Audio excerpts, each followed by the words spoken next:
I jump into my review of the 1995 film, The American President, I just wanted to make a little small comment about the fact of like my surroundings and this lighting and all of that. The reason that I am now doing reviews here, or at least I am temporarily, is because it is so much easier for me to set up all of my like equipment or whatever you want to say to do reviews here than it was in all the previous places I've done reviews. So I'm probably going to be doing a lot more here. Plus the lighting is good when it doesn't make me look like a pale face, okay? Another answer to some questions that I'm sure people are thinking, I'm not wearing any form or shape of contact lenses. I have never had surgery on my eyes in any way, shape, or form. My eyes really do look like this. They're not quite usually look like this, but in this lighting, they do. But anyway, they're not fake. I don't have on no contact lenses. I promise.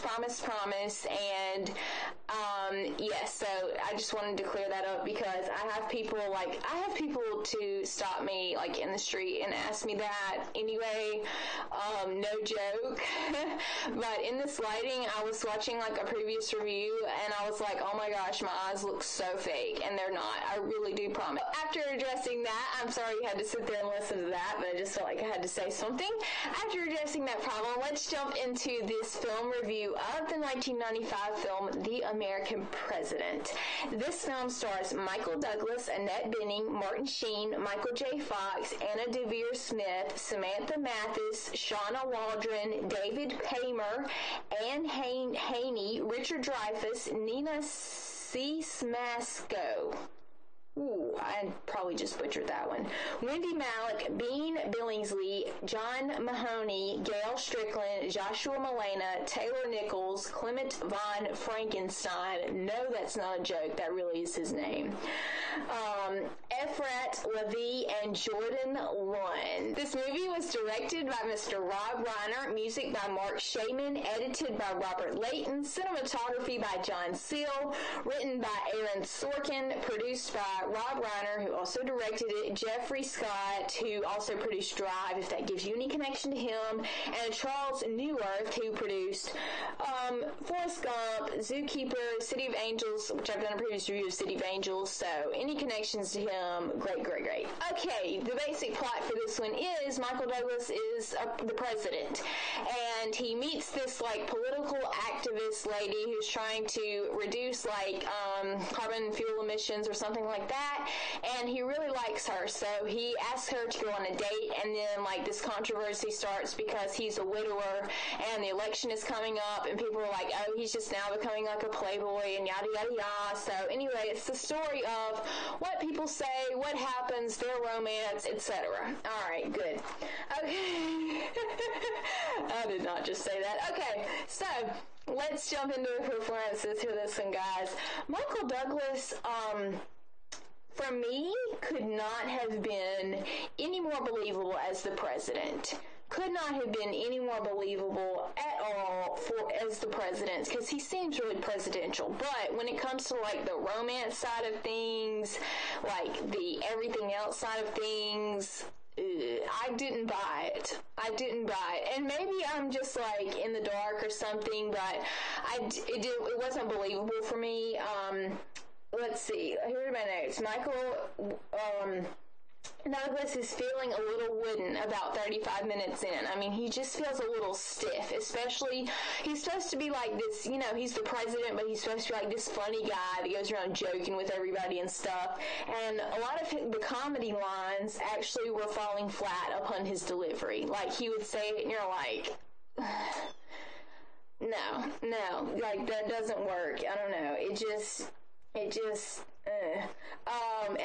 some of that was the writing, but I think a lot of that was actually his performance. So he was great as the president, but for everything else, not really so good, especially the romance category. I'm getting to that, though. Annette Bening, I thought, was pretty good. I mean, I felt like most people could have played this role, and she could have been worse, but, I thought she was pretty solid on the whole, so, yeah, good for her. I really like Martin Sheen in this film. I thought there wasn't anything else he could have done. He's, like, the presidential advisor.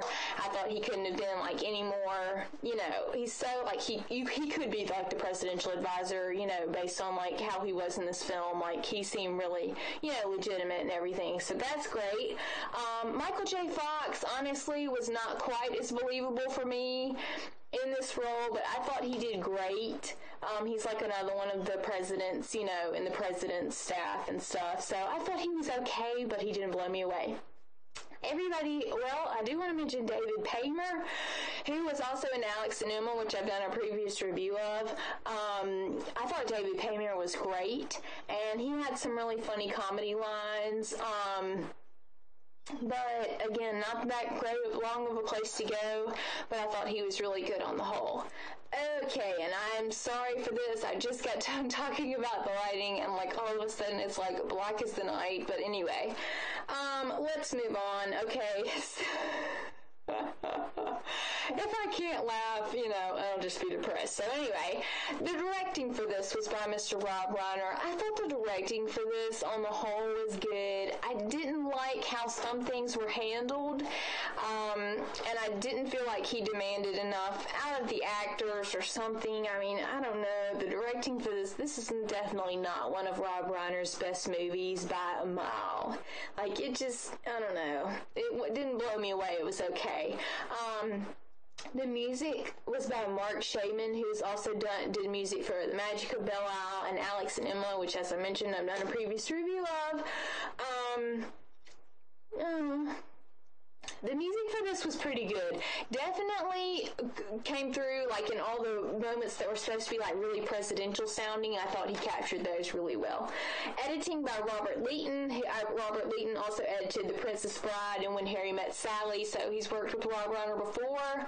I don't know if this was Rob or delivery, or I was just getting tired of it, but this movie really, really drags towards the end. I have here in my notes, an hour and 15 minutes in, it is really, really dragging. Like, I was just like, oh my gosh, this thing will never end, etc., etc. And that is the worst feeling when you're watching a movie. I also experienced that feeling when I watched Billy Madison, which I've done a previous review of, so if that gives you any indication of how I felt then, that was kind of how I was feeling now. I was like, oh, please end, please be over. I thought it would never end. So whoever you want to blame that on, feel free to do so. Cinematography was by John Seal, who's also done the cinematography for Rain Man and The Firm and City of Angels, which, as I mentioned, I've done a previous review of. Yeah, I thought he had some really good shots. I thought most of the lighting was good, so I thought he did a great job. Written by Aaron Sorkin, who also wrote Moneyball, A Few Good Men, The Social Network, and Charlie Wilson's War, so needless to say, he has written some really huge films. The writing was good on the whole, and there was like a couple key moments where the writing needed to be really good that were really good, but again, the actors, I don't know, something about it, it just like when the lines were said, you're just like, that's an okay line, but it's not working. I don't know, and I'm not sure whether to blame that on all acting or all writing, but just something about the screenplay. It's either the screenplay or the actors that this film was off for me, guys. It didn't really work. But anyway, let's jump into the parents' guide for this one before I wrap this one up.